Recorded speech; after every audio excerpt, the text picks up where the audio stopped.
무덤이라고 하는 이 잠언서에서 드디어 탈출을 했습니다. 그리고 설교자의 고통인 욥기로 또 들어갑니다. 온다 시리즈. 고난도 온다. 뿐만 아니라 여러분, 고난이 오면은 하나님께서 갑절의 축복을 예비해 주신 줄로 믿습니다.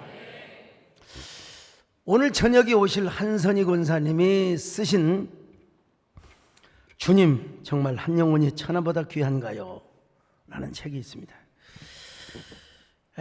권사님은 우리가 잘 알고 존경하는 김종회 교수님의 사모님이십니다. 그리고 그 김 교수님이 오셔서 좀 되셨죠? 하여간 총독원 주에 869명을 전도했다. 나 아직까지 목회하지만 이런 사람을 본 적이 없어요. 우리 교인들 가운데서는 이렇게 869명을 아직 전도해 본 적은 없습니다. 여러분이 그 주인공이 되시기를 축원합니다. 그렇게 아멘 하신 분들만 120세까지 사시기를 바라고요. 그러면 전도할 수 있는 거죠. 이분은 총동원 주가 아니래도 15년 동안 20, 30가정씩 전도를 하셨다는 거예요. 유교적 가풍이 정말 그 강한 가문에서 자란 남편 전도하기도 힘들어. 남편 권사 장로 만드는 게 여러분 쉽지가 않아요. 근데 남편 전도는 물론 해마다 20, 30가정 전도를 했다는 것입니다. 등록만 시키는 게 아니라 잘 정책까지 시켰다는 거예요. 그런데 왜 그런 그에게 고난이 왔는가? 참담한 고난, 참척한 고난. 권사님은 한동안 속절없이 패퇴를 선언하고 사탄은 잔잔한 미소를 머금고 있었습니다. 1997년 10월 말 너무나 힘든 서곡 IMF가 시작된 때죠. 권사님에게는 2살 아래 여동생이 있었는데 너무 사이가 좋았어요. 그리고 여동생 남편 제부는 건축 사업을 크게 했는데 세상에 너무 무리하게 확장하다가 IMF에 부도를 내버리고 말았어요. 도와달라고 교수이시기 때문에 아주 넉넉하지는 않지만 그래도 형제는 도울 수 있잖아요. 그래서 가지고 있는 거 다 도와줄 수 있어. 도와줬어. 근데 문제는 뭐냐? 보증을 잘못 쓰는 거야. 보증.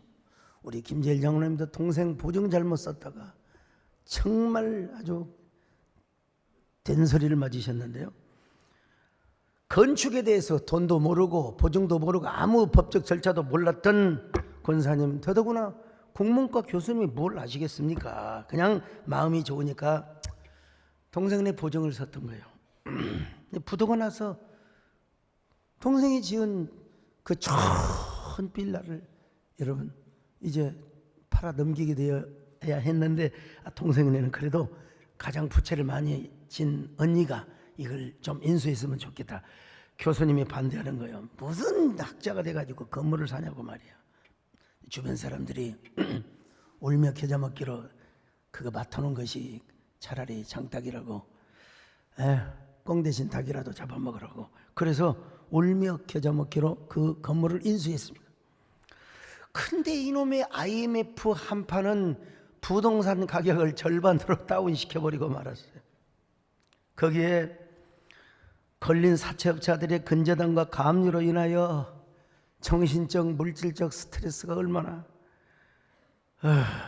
급기야 여동생은 감옥에 갑니다.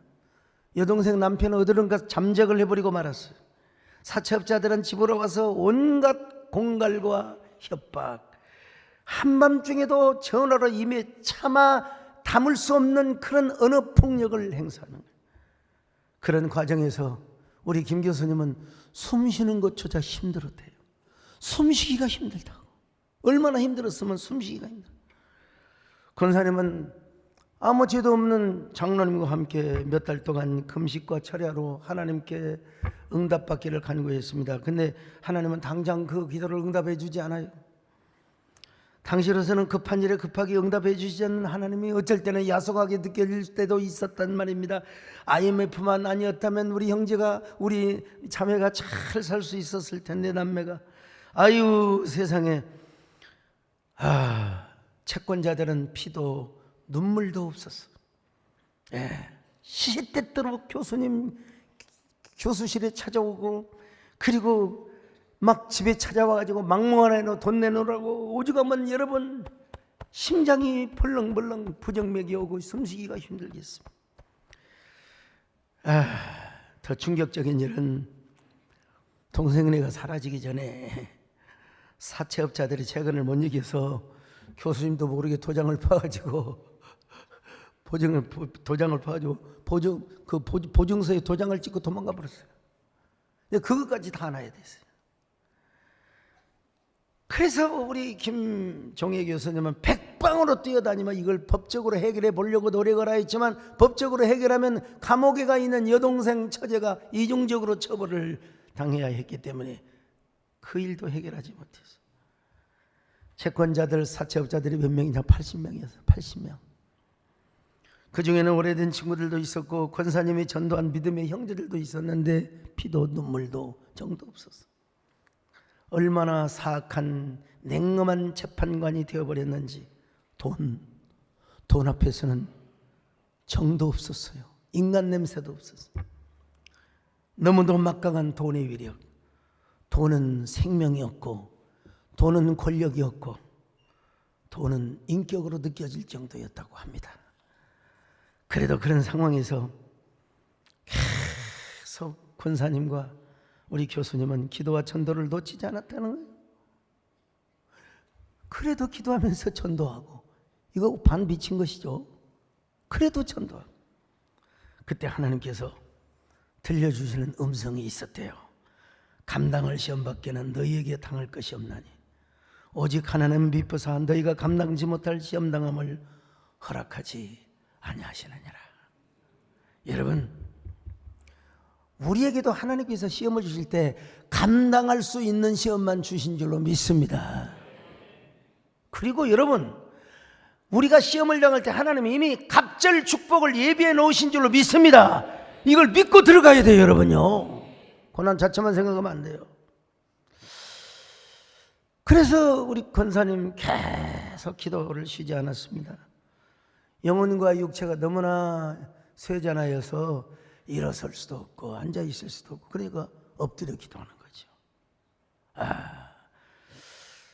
근데 그 절망적 순간에 의식의 심연 끝머리에서 반짝거리며 보이기 시작하는 주님의 십자가가 벌러덩 일어서서 자기를 일으켜 주더라는 거예요.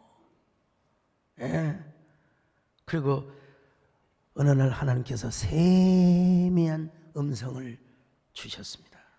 사랑하는 딸아, 조금만 참아라. 조금만 견디래. 너는 결코 죽지도 않고 망하지도 않고 반드시 승리할 것이다. 여러분, 그래서 한 권사님은 1년 반 동안 기도와 예배와 전도로 삶을 살았어요. 하나님이 한꺼번에 모든 일을 다 해결해 주시지는 않았지만 하나 모든 걸 다 단계적으로 해결해 주셨습니다. 그 과정을 통해서 우리 한 권사님은 사탄과의 영적 전쟁을 깨닫기 시작했고 사탄의 모든 공격을 이겨냈습니다, 여러분. 그리고 그런 과정에서 우리 김 교수님은 더 믿음의 단련을 받고 훗날 교회 장로님이 되십니다. 그리고 그 어려운 시절에 꼬맹이로 자라던 그 자녀들이 지금 미국의 명문대학에 다 교수가 되어서, 우리 한국대학 교수 되기도 힘든데 미국 대학의 교수가 되어서, 여러분 얼마나 놀라운 축복을 받았습니까? 여러분, 하나님은 우리에게 고난을 주시기 전에 먼저 갑절 축복부터 예비해 주신다는 사실을 믿으시기 바랍니다. 한 권사님에게 왜 이런 고난이 왔을까요? 처음에는 본인의 믿음과 기도가 부족해서 왔다고 생각했어요. 그러나 나중에 보니까 하나님의 큰 뜻이 있었더라는 거예요. 그 뜻을 이야기해 버리면 오늘 저녁에 안 오시니까, 그 이제 오늘 저녁에 우리 권사님이 직접 오셔서 여러분들에게 왜 나에게 이런 고난을 주시고 어떻게 갑절, 제국 갑절의 축복을 주셨는가, 오늘 저녁을 기대하시길 바랍니다만은, 자, 성경을 보면요, 우리가 고난을 당하는 몇 가지 이유가 있어요. 몇 가지 이유. 자, 베드로전서 2장 19절로 20절 시작. 부당하게 고난을 받아도 하나님을 생각함으로 슬픔을 참으면 이는 아름다우나 죄가 있어 매를 맞고 참으면 무슨 칭찬이 있으리요. 그러나 선을 행함으로 고난을 받고 참으면 이는 하나님 앞에 아름다우니라. 여러분, 제가 순서를 바꿔서 얘기지만 첫째는 죄 때문에 받는 고난이, 죄 때문에 받는 고난. 죄지면 고난 당하죠, 당연히. 아이고, 내 죄값이요. 자녀가 아프면 아이고 제가 죄를 지었습니다. 다 회개하고 다 그러잖아요. 그런가 하면은 선을 행함으로 하나님의 뜻을 이루는 데 있어서 고난을 당해요. 이거 아름다운 고난입니다, 여러분. 아름다운 고난이요. 그런데 참 세 번째 당하는 고난은 뭐냐면 애매해. 원인도 모르겠어. 부당해. 옛날 개역 한글판에 보면은 애매하게 고난을 당하다 이렇게 되어 있어요. 요즘 성경은 이제 부당하게 고난을 받는다. 이게 헬라어로 아디코스, 영어로 unjust, 부당하게, 공평하지 않게, 애매하게, 이런 말을. 사실 죄 때문에 받는 고난이나 하나님의 뜻을 행하다가 당하는 고난은 해석하기가 쉬워요. 근데 부당하게 당하는 고난, 참 우리가 애매하게 당하는 고난은 진짜 힘들어요. 정말 너무나 견디기가 고달파요. 그래서 우리 하나님 앞에 물어봐요. 하나님, 왜 고난이 온 것입니까? 왜 내게 이런 고난이 있는 것입니까? 유대인의 랍비 헤롤드 쿠시나는 이런 책을 썼습니다. 왜 착한 사람에게 나쁜 일이 일어날까? 이분은 유대인의 랍비이기 때문에 우리의 신앙의 지향점과 가치가 다를 수 있어요. 뭐 구약의 하나님을 믿는다고는 하지만, 아들을 하나 뒀는데 아들이 성장하지도 못하고 프로레기야, 갑자기 늙어. 조로병. 막 이빨도 빠지고 머리도 다 빠지고 이마에 주름살이 생겨 8살에 죽어요. 늙어가지고 늙어서 그렇게 죽어가는 아들을 바라보며 유대인의 랍비가 되어가지고 하나님의 전능성을 의심합니다. 이런 책은 안 보는 게 좋아요. 근데 하나님의 전능성을 의심하면서도 욥기를 읽었대요. 욥기를 다 읽고 나서 이렇게 말합니다. 성경에서 인간의 고난에 대해 욥기만큼 완벽하게 성찰하고 있는 책은 없을 것이다. 없다. 그러면서 착한 사람에게도 고난이 올 수 있다고 얘기합니다. 그러면 왜 착한 사람에게 고난이 오느냐? 하나님의 섭리가 있고 하나님 뜻이 있다고 해야지. 모르겠대요. 나는 잘 모르겠다는 거예요. 욥기를 우리가 이해하기 위해서는 욥기의 전체의 구조를 알 필요가 있습니다. 자, 5단락으로 나누는데 1장에서 2장까지는 욥의 성품, 환경에 대한 설명, 하나님께서 사탄에게 욥에 대한 시험을 허락하시는 장면 속에서 욥이 인내하고 찬양하고 하나님께 기도하는 모습이 1장과 2장에 나와 있어요.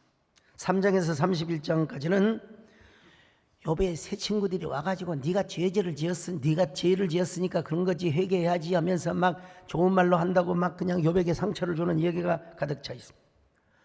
욥기 32장부터 37장까지는 엘레우라고 하는 젊은이가 나타나가지고 둘 다 양비론, 새 친구도 니들 말이야 함부로 그렇게 죄인이라고 하면 안 돼. 그리고 욥도 너도 의인이 아니야, 회개해야 돼. 이런 식으로 이야기를 합니다. 38장부터 42장 6절까지는 하나님께서 뭔 말씀을 하시니 이제 하나님이 등장하십니다. 그렇다고 욥을 막 칭찬하시는 것은 아니요. 우리 하나님이 어떤 하나님이냐? 창조의 하나님이다. 위대한 하나님이다. 우리 하나님이야. 광대하신 하나님이다. 할렐루야. 하나님의 창조가 얼마나 신묘막측한가. 그 얘기를 듣고 욥은요 너무나 초라하게 느껴지는, 자기 의인인 줄 알았는데 아유 하나님 죄송합니다. 자기의 의를 거두어드리고 하나님 앞에 회개를 합니다. 42장 7절부터 17절까지는 하나님께서 욥의 세 친구들을 나무래요. 니들이 뭘 안다고? 니들이 뭘 알아? 그리고 욥에게는 여러분 갑절의 재산과 자녀의 축복을 허락해 주십니다. 여러분 욥에게 하나님이 이런 말씀을 직접적으로 하지만 내가 볼 때 그림 언어로 여러분 이렇게 느껴지는 거예요. 하나님이 복을 주면서 그냥 줬겠습니까? 여러분 욥아 그동안 얼마나 아팠느냐? 얼마나 힘드냐? 아프냐? 그 다음에 뭐죠? 나도 아프다. 다 드라마는 봐가지고 다 알아. 이제 추운 겨울 다 지나고 나면 네 앞에 봄이 있다. 네 앞에 봄이 있다. 내가 주는 봄을 맞이하고 이제 마음껏 평화의 축복을 누리거라. 다시는 그런 시험 없다. 오래오래 살면서 무병장수의 축복을 누릴 것이다. 이런 말씀이 숨어 있어요. 숨어 있어요. 문자적으로만 보지 말고 싹 그림으로 펼쳐지면 이런 단어가 떠오르게 될 수밖에 없어요. 자, 우리 하나님께서 여러분 이렇게 말씀하시잖아요. 자, 욥기 42장 9절로 10절 시작. 이에 대만 사람 엘리바스와 수아 사람 빌닷과 나아마 사람 소발이 가서 여호와께서 자기들에게 명령하신 대로 행하니라. 여호와께서 욥을 기쁘게 받으셨더라. 욥이 그의 친구들을 위하여 기도할 때 여호와께서 욥의 곤경을 돌이키시고 여호와께서 욥에게 이전 모든 소유보다 갑절이나 주시니. 자, 엘리바스와 빌닷과 그리고 소발이 하나님의 명령대로 회개의 제사를 드려 기쁘게 받으시고 특별히 하나님께서 욥을 기쁘게 받으셨더라. 욥의 제사를 더 기쁘게 받으셨다 이 말입니다. 그때 주님께서 뭐라고 하셨어요? 욥의 곤경을 돌이키시며 아프냐? 나도 아프다. 나도 아팠다. 그러면서 욥에게 이전 소유보다 갑절이나 하나님이 복을 주신 거예요. 저는 오늘 여러분의 소유가 욥처럼 갑절로 늘어나시기를 바랍니다. 근데 이게 공짜가 잘 안 되더라고. 아무튼 욥이 부당하게 고난을 당한 것 같아요. 그러나 하나님은 부당하게 당하는 고난은처럼 욥이 느낄지 모르지만 여러분, 하나님은 이미 갑절의 축복을 예비하고 계셨어요. 그러니까 고난하면 갑절 축복. 자, 내가 고난하면 갑절 축복하면 시작. 고난. 아이고, 갑절 축복이 올라다 가버리겠다 그냥. 다시 합니다. 고난. 네, 손 든 사람은 진짜 오고 안 든 사람은 왔다가 다시 한번 생각해 볼 수 있어요. 욥은 어떤 사람이었습니까? 온전한 사람이었어요. 정직한 사람이었어요. 욥기 1장 1절 시작. 우스 땅에 욥이라 불리는 사람이 있었는데 그 사람은 온전하고 정직하여 하나님을 경외하며 악에서 떠난 자더라. 자녀도 여러분요, 아들 7, 딸 3. 자, 2절로 3절 시작. 그에게 아들 7과 딸 3이 태어나니라. 그의 소유물은 양이 7,000마리요 낙타가 3,000마리요 소가 500결이요 남나귀가 500마리이며 종도 많이 있었으니 이 사람은 동방 사람 중에 가장 동방 사람 중에 최고 부자요, 최고 훌륭한 사람이요. 옛날 정주영 회장께서 저 북한에 소 500마리 몰고 대서특별 있잖아. 이제 게임이 안 돼. 게임이 안 돼. 이분은 동방에서 제일 큰 훌륭한 사람이고 부자였어요. 부자였어요. 그리고 자녀들을 위해서 막 번제를 드리고 잔치만 있으면 자녀들의, 여러분 한번 볼까요? 4절 5절 시작. 그의 아들들이 자기 생일에 각각 자기의 집에서 잔치를 베풀고 그의 누이 3명도 청하여 함께 먹고 마시더라. 그들이 차례대로 잔치를 끝내면 욥이 그들을 불러다가 성결하게 하되 아침에 일어나서 그들의 명수대로 번제를 드렸으니 이는 욥이 말하기를 혹시 내 아들들이 죄를 범하여 마음으로 하나님을 욕되게 하였을까 함이라. 욥의 행위가 항상 이러하였더라. 자, 이 정도면 여러분 훌륭한 사람 아닙니까? 여러분 이 정도면 정말 훌륭한 신앙 아닙니까? 여러분 오늘의 욥이 되시기를 축원합니다.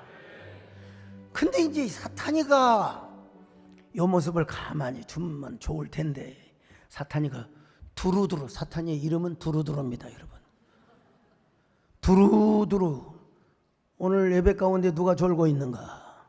두루두루 누구한테 시험을 줄 것인가? 두루두루 두루두루.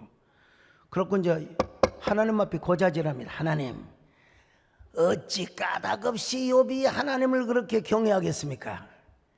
하나님이 복을 주시고 동방의 최고가는 복을 주시니까 하나님을 섬기하는 거지. 저거요 한번 쳐보세요. 재산을 쳐버리면요 하나님을 욕하고 저주하고 죽어버릴 겁니다. 9절로 11절 봅니다. 시작. 사탄이 여호와께 대답하여 이르되 욥이 어찌 까닭없이 하나님을 경외하리이까 주께서 그와 그의 집과 그의 모든 소유물을 울타리로 두르심 때문이 아니니이까 주께서 그의 손으로 하는 바를 복되게 하사 그의 소유물이 땅에 넘치게 하셨음이니이다. 이제 주의 손을 펴서 그의 모든 소유물을 치소서. 그리하시면 틀림없이 주를 향하여 욕하지 않겠나이까. 그래 하나님이 허락하시는 거예요. 그래 한번 네 마음대로 쳐봐라. 우리 하나님은 자신감을 가지셨어요. 욥이가 절대로 하나님을 저주하지 않을 걸, 하나님 앞에 절대 죽지 않을 걸 하나님은 미리 아신 거야. 쳐봐라, 쳐봐. 그래 쳐봐라. 자 1장 12절 시작. 여호와께서 사탄에게 이르시되 내가 그의 소유물을 다 내 손에 맡기노라. 다만 그의 몸에는 내 손을 대지 말지니라. 사탄이 곧 여호와 앞에서 물러가니라. 여러분 우리가 이걸 알아야 됩니다. 여러분요 우리가 애매하게 부당하게 고난을 당하는 것 같아도 그것이 누구 위에 있느냐, 물론 사람의 눈으로 볼 때 사탄의 역사예요. 저거 분명히 마귀 역사예요. 근데 그것도 하나님 허락 안 하면 안 돼요.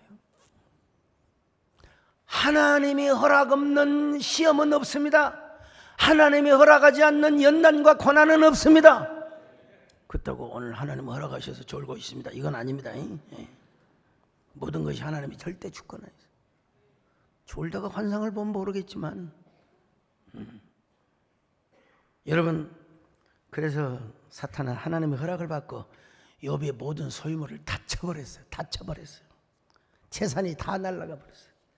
13절로 16절 시작. 하루는 욥의 자녀들이 그 마다들의 집에서 음식을 먹으며 포도주를 마실 때 사환이 욥에게 와서 아뢰되 소는 밭을 갈고 나귀는 그 곁에서 풀을 먹는데 스바 사람이 갑자기 이르러 그것들을 빼앗고 칼로 종들을 죽였나이다. 나만 홀로 피하였으므로 주인께 아뢰러 왔나이다. 그가 아직 말하는 동안에 또 한 사람이 와서 아뢰되 하나님의 불이 하늘에서 떨어져서 양과 종들을 살라버렸나이다.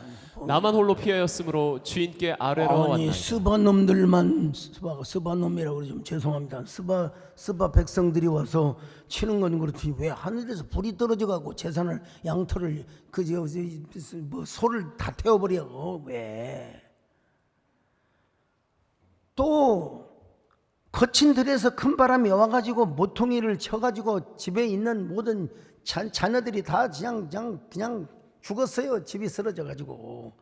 욥기 1장 18절로 19절 시작. 그가 아직 말하는 동안에 또 한 사람이 와서 아뢰되 주인의 자녀들이 그들의 마다들의 집에서 음식을 먹으며 포도주를 마시는데 거친 들에서 큰 바람이 와서 집 네모퉁이를 치매 그 청년들 위에 무너짐으로 그들이 죽었나이다.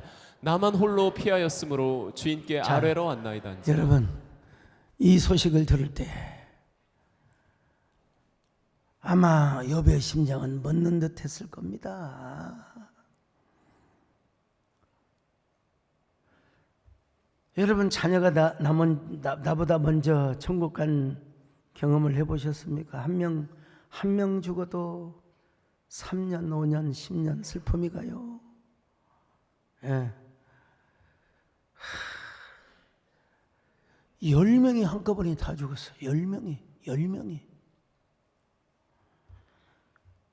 욥은 얼마나 슬펐는지 겉옷을 쫙 찢고 수염을 뜯고 머리를 쥐어 뜯고, 그리고 그렇다고 해서 하나님 원망하지 않았어요.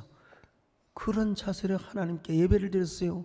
회개를 했단 말입니다. 자, 욥기 1장 20절 시작. 욥이 일어나 겉옷을 찢고 머리털을 밀고 땅에 엎드려 예배하며.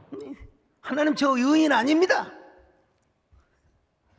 하나님 저 의인 아닙니다. 저는 죄인입니다. 그러면서 막 하나님 앞에 찬양을 하는 거예요. 이제 내가 이거 뭐냐면 영적인 옥입니다. 옥이야. 내가 죽어도 사람이 한 번 죽지 두 번 죽냐? 한 번 망하지 두 번 망하냐? 내가 이래봬도 내가 찬양하고 예배하고 내가 기도하며 내가 그러다가 죽으리라.